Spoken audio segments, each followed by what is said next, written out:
मैंने बहुत बार अपने संबंध में सोचा है मलिका, और हर बार इस निष्कर्ष पर पहुंचा हूं कि अंबिका ठीक कहती थी। मैं यहां से क्यों नहीं जाना चाहता था, उसका एक कारण यह भी था कि मुझे अपने पर विश्वास नहीं था।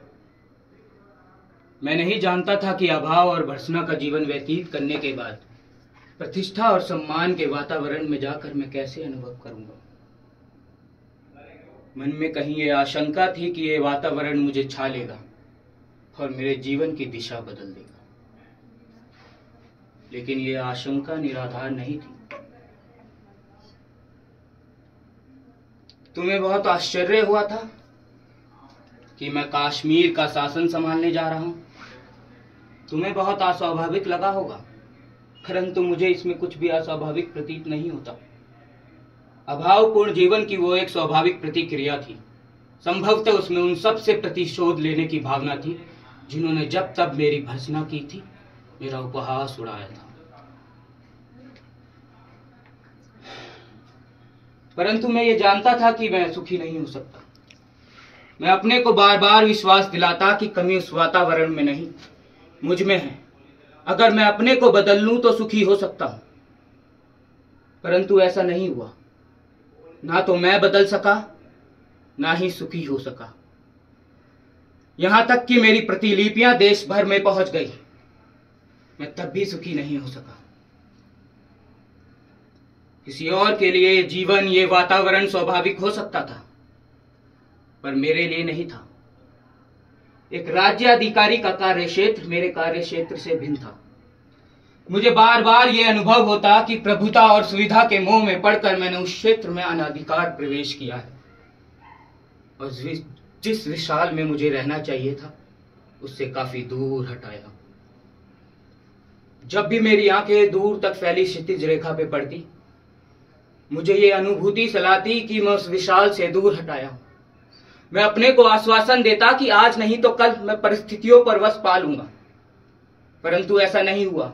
मैं परिस्थितियों के हाथों ही बनता और चालित होता रहा, और एक दिन मैंने पाया कि मैं सर्वतः टूट गया हूं।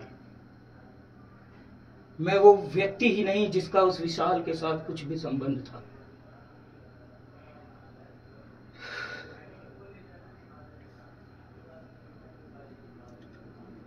कश्मीर जाते वक्त मैं यहां से होकर नहीं जाना चाहता था। मुझे लगता था कि ये पर्वत श्रृंखला, उपत्यकाएं मेरे सामने एक मूक प्रश्न का रूप ले लेंगी। फिर भी लोभ का सर्वरण नहीं हुआ, परंतु उस बार यहां आकर मैं सुखी नहीं हुआ।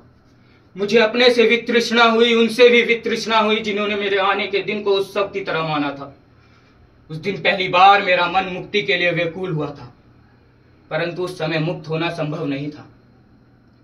मैं तब तुमसे मिलने यहां इसलिए नहीं आया कि क्यों मुझे भय था कि तुम्हारी आंखें मेरे अस्थिर मन को और भी अस्थिर कर देंगी। मैं इनसे बचना चाहता था, इसका कोई भी परिणाम हो सकता था, परंतु मैं इस बात से निश्चित था कि तुम्हारे मन में कोई ऐसा भाव नहीं आएगा।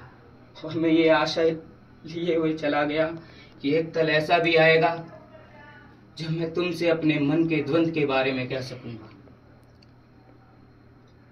लेकिन मैंने ये नहीं सोचा था कि द्वंद्व एक ही व्यक्ति तक सीमित नहीं होता, परिवर्तन एक ही दिशा को व्याप्त नहीं करता। इसलिए आज यहां आकर बहुत व्यर्थता का बोध हो रहा है। लोग सोचते हैं कि मैंने उस जीवन और वातावरण में रहकर बहुत कुछ लिखा, परंतु मैं जानता हूं कि मैंने उस जीवन और वातावरण में रहकर कुछ भी नहीं लिखा। जो कुछ भी लिखा यहीं के जीवन का संचय था। कुमार संभव की ये पृष्ठभूमि, ये हिमालय और तपस्विनी उमा तुम थी। मेघदूत की यक्ष की पीड़ा मेरी पीड़ा, और विराग विमर्दिता यक्षिणी तुम थी।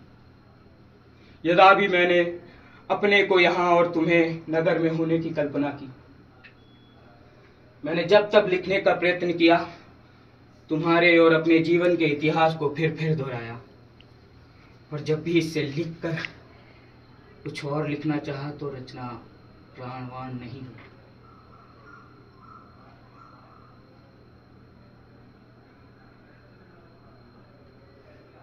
चाहता था कि तुम ये सब पढ़ पाती, पर सूत्र कुछ इस प्रकार टूटा था कि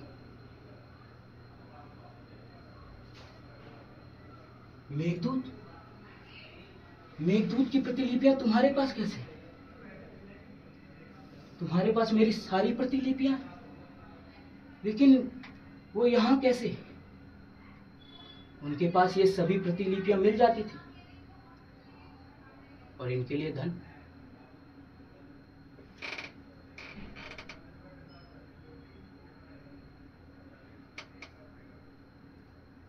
वर्षों पहले जो अभाव मुझे सलाते रहे,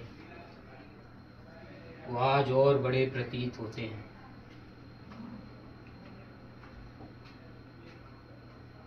मलिका, मैं वर्षों पहले ही वापस आ जाता तो यहाँ वर्षा में भीगता और भीग कर वो सब लिखता जो अब तक ना लिख सका था। आषाढ़ के मेघों की तरह